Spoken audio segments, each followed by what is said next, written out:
మరణమంటే మనుషులకు భయం.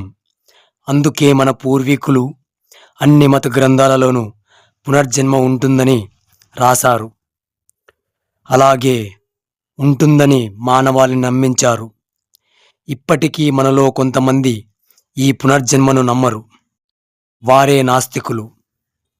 ఓషో ఒక మాట అంటారు, నాకు కొంతమంది పిల్లల్నిస్తే వారందరినీ నాస్తికులుగా మారుస్తానంటారు.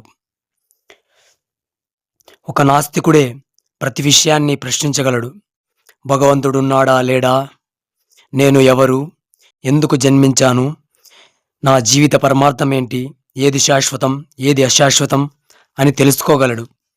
ఇటువంటి విషయాలకు ఎవరిని సమాధానాలను అడక్కండి.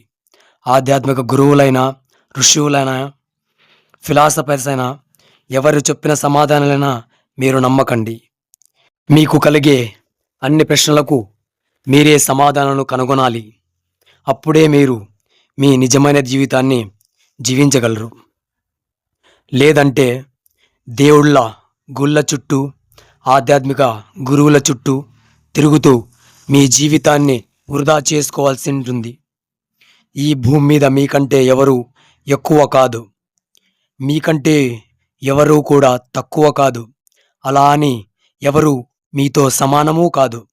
ఈ ప్రకృతి మీకంటూ ఒక ప్రత్యేకమైన శక్తిని, రూపాన్ని, తెలివిని ఇచ్చింది. దానిని మీరు నాశనం చేసుకోకండి.